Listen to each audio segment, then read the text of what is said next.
दोस्तों, महाभारत के युद्ध में द्रोण पुत्र अश्वत्थामा ने ब्रह्मास्त्र का प्रयोग करके जगत में हलचल मचा दी थी। कुरुक्षेत्र के युद्ध के बाद अश्वत्थामा ने जो अस्त्र छोड़ा था वह भयंकर था, लेकिन क्यों और किस तरह यह अस्त्र छोड़ा गया तो वीडियो पूरी देखिएगा, मजा आ जाएगा। और हाँ, अगर आप चैनल पर नए हैं तो ऐसी और भी वीडियोस देखने के लिए चैनल को सब्सक्राइब करना मत भूलिएगा। दोस्तों, कुरुक्षेत्र के युद्ध के बाद जब गुरु द्रोणाचार्य से यह झूठ बोल दिया कि अश्वत्थामा मारा गया है, तो गुरु द्रोण को पहले तो विश्वास नहीं, क्योंकि उनका पुत्र तो अजर अमर है जिसे कोई मार नहीं सकता। तब उन्होंने युधिष्ठिर से इसकी पुष्टि करनी चाहिए। द्रोणाचार्य के पूछने पर उन्होंने कहा कि हाँ, अश्वत्थामा मारा गया। युधिष्ठिर के इतना कहने पर ही श्री कृष्ण अपना शंख बजा देते हैं, जिसके शोर में द्रोणाचार्य युधिष्ठिर द्वारा कही गई आगे की बात नहीं सुन पाते कि वह हाथी था या कोई और, या मैं नहीं जानता। गुरु द्रोणाचार्य आखिरी शब्द हाथी नहीं सुन पाए। उन्होंने समझा मेरा पुत्र मारा गया। यह सुनकर उन्होंने शस्त्र त्याग दिए और युद्ध भूमि में आंखें बंद कर शोक में डूब गए। यही मौका था जबकि द्रोणाचार्य को निहत्था जानकर द्रौपदी के भाई धृष्टद्युम्न ने तलवार से उनका सिर काट डाला। जब यह बात अश्वत्थामा को पता चली कि मेरे पिता को छल से मारा गया है, तो उसने क्रोधित होकर पांडवों के समूल नाश की शपथ ली। अपने पिता के मारे जाने के बाद अश्वत्थामा बदले की आग में जल रहा था। उसने पांडवों को समूल नाश करने की प्रतिज्ञा ली और चुपके से पांडवों के शिविर में पहुंचा और कृपाचार्य तथा कृतवर्मा की सहायता से उसने पांडवों के बचे हुए वीर महारथियों को मार डाला। केवल यही ही नहीं, उसने पांडवों के 5 पुत्रों के सिर भी काट डाले। पुत्रों की हत्या से दुखी द्रौपदी विलाप करने लगी। उसने पांडवों से कहा, जिस मणि के कारण वहां अजर अमर है, उस मणि को उसके मस्तक पर से उतार लो। अर्जुन ने जब यह भयंकर दृश्य देखा तो उसका भी दिल दहल गया। उसने अश्वत्थामा के सिर को काटने की प्रतिज्ञा ली।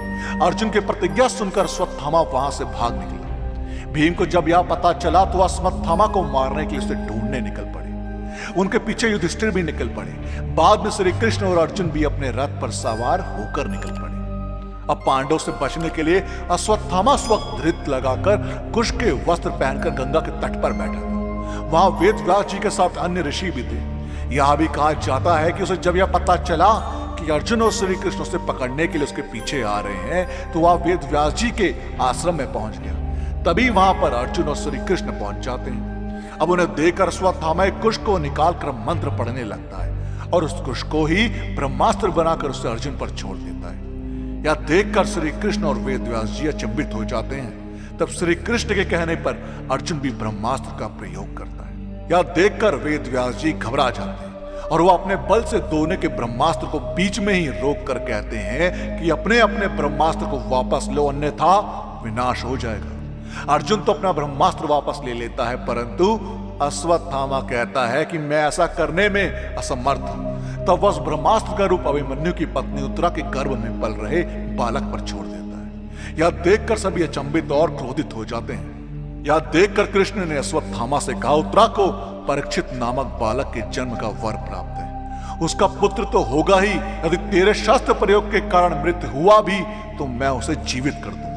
वह भूमि का सम्राट होगा और तू नीच अश्वत्थामा, तू उतने वधों का पाप ढोता हुआ 3000 वर्ष तक निर्जन स्थानों में भटकेगा। तेरे शरीर से सदैव रक्त की दुर्गंध फैलती रहेगी, तू अनेक रोगों से पीड़ित रहेगा। वेदव्यास ने श्री कृष्ण के वचनों का अनुमोदन किया। इसके बाद अश्वत्थामा ने कहा, हे श्री कृष्ण, यदि ऐसा ही है तो आप मुझे वह मनुष्यों में केवल व्यास मुनि के साथ रहने का वरदान दीजिए, क्योंकि मैं सिर्फ उनके साथ ही रहना चाहता हूं। जन्म से अश्वत्थामा के मस्तक में एक अमूल्य मणि विद्यमान थी, जो कि उसे दैत्य, दानव, अस्त्र शस्त्र व्याधि, देवता, नाग आदि से निर्भय रखती थी। अब ऐसे ही मजेदार वीडियो है कि क्यों रोका श्री कृष्ण ने भीम को दुर्योधन का वध करने से। यकीन मानिए, जानकर चौंक जाओगे। तो उस वीडियो को अभी क्लिक करके जरूर देखो। उस वीडियो का पार्ट 2 चाहिए हो तो कमेंट्स में पार्ट 2 जरूर लिखें और वीडियो पसंद आई हो तो लाइक करना मत भूलिएगा। हम आपको मिलते हैं अगली वीडियो।